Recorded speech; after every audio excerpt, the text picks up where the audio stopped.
In the rich tapestry of 1970s American television, few sitcoms captured the evolving complexities of family life with the honesty, warmth, and sharp comedic timing of One Day at a Time.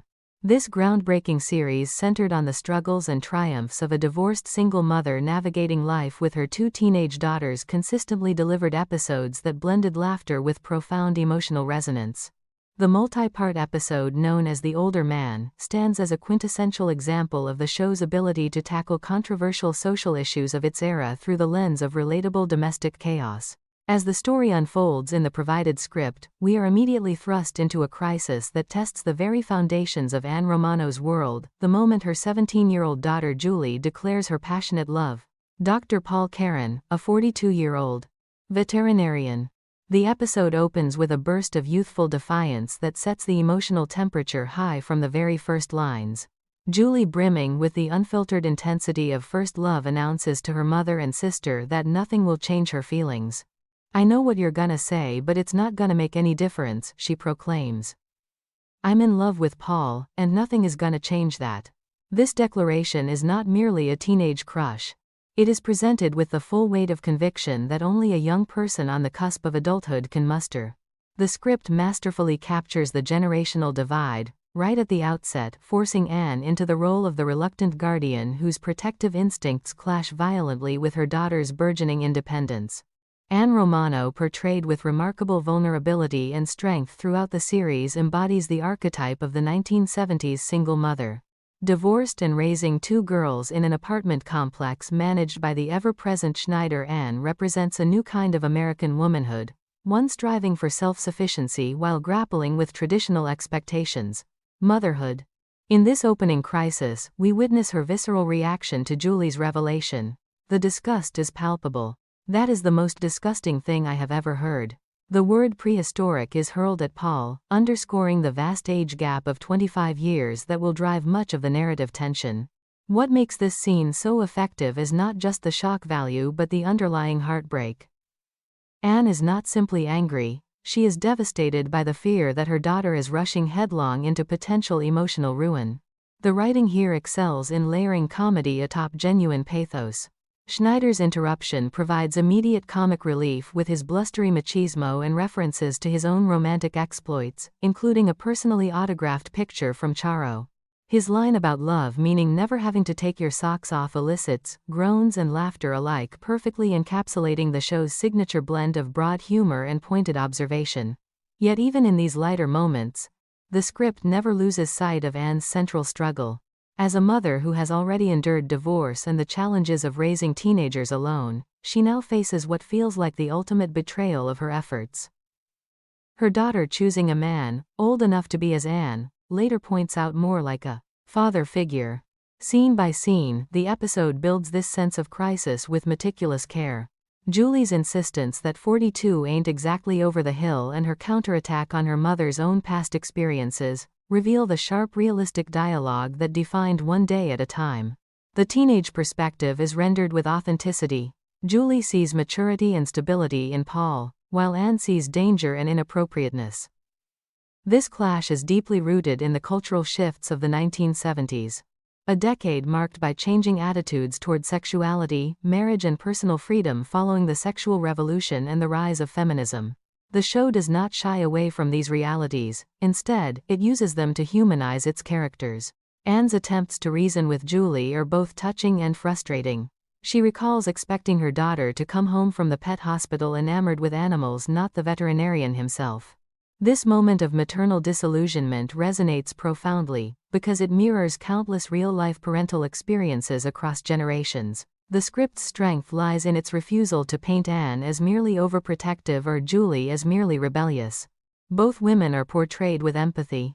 Anne's exhaustion after a long day, her desire to hash this out over coffee, and her visible strain reveal a woman stretched thin by the demands of single parenthood.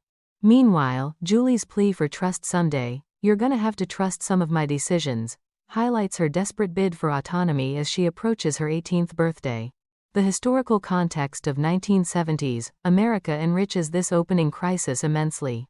This was an era when divorce rates were climbing, single-parent households were becoming more visible, and traditional family structures were being questioned. One Day at a Time was revolutionary in placing a divorced working mother at the center of a primetime sitcom. Anne Romano's character arc across the series reflects the broader societal conversation about women's liberation, economic independence, and the emotional labor of raising children alone. In The Older Man, this context amplifies the stakes. Anne is not just fighting for her daughter's well-being. She is defending a vision of responsible adulthood against what she perceives as the seductive but risky allure of an older man's attention. Barbara, the younger sister, injects sharp-witted commentary that prevents the drama from becoming overly heavy. Her quips about crushes and her reluctant support add levity while also illuminating family dynamics. The script uses these interactions to explore how siblings navigate their mother's stress and their sister's dramatic choices. Schneider's well-intentioned but clumsy advice further complicates the household tension, reminding viewers of the chosen family element that runs through the series. His suggestion to let Julie go on the date, to realize its silliness, showcases the show's clever use of secondary characters to advance both plot and theme.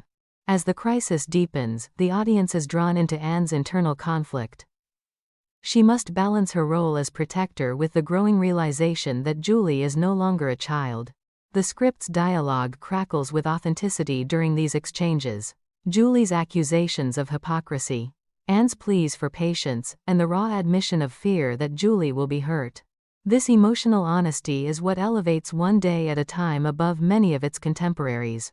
The performances implied by the script, even in transcribed form, suggest nuanced acting that conveys volumes through timing, pauses, and inflections. Thematically, this opening section establishes the core tension between freedom and responsibility that will echo throughout the episode. Julie represents the youthful embrace of passion and self-determination, while Anne embodies the hard-won wisdom of experience and the weight of parental duty. The 25-year age difference serves as a potent symbol for broader 1970s debates about appropriate relationships, power imbalances, and the definition of maturity. The show handles this delicate subject with a gentle satire that pokes fun at societal double standards without descending into preachiness. In appreciating the writing, one cannot overlook the masterful pacing. The episode moves seamlessly from explosive confrontation to quieter moments of reflection, allowing the audience to breathe amid the chaos. The dialogue feels lived in, with overlapping speeches and interruptions that mimic real family arguments. This verisimilitude is a hallmark of the series' success and contributes enormously to its enduring appeal. As we delve deeper into this crisis, it becomes clear that Anne's heartbreak stems not only from the age gap but from the broader fears of a single mother watching her child step into an uncertain future. The script captures the universal terror of what if Julie is making a mistake that will define her life? What if Paul, despite his charm, cannot truly understand the needs of a 17-year-old girl?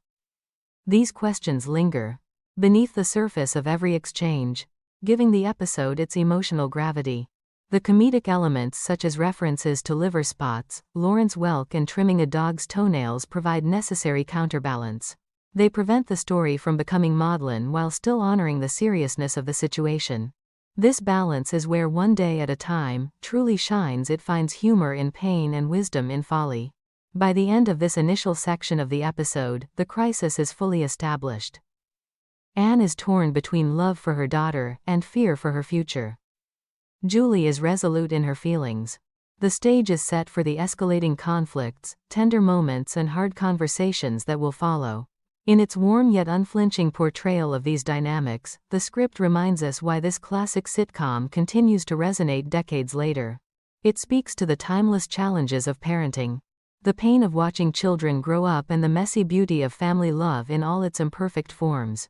The 1970s backdrop, marked by economic pressures, shifting gender roles, and cultural upheaval, makes Anne's position particularly poignant. She is pioneering a new path, yet she carries the baggage of traditional expectations. The Older Man uses this specific family crisis to comment on larger societal transformations, all while keeping the focus intimately on the characters we have come to care about. In summary, the opening of this episode masterfully introduces a crisis that is both highly specific and universally relatable. Through sharp dialogue, nuanced character work, and a perfect blend of humor and heart, One Day at a Time once again proves its brilliance in depicting the realities of single motherhood and teenage rebellion in a changing America.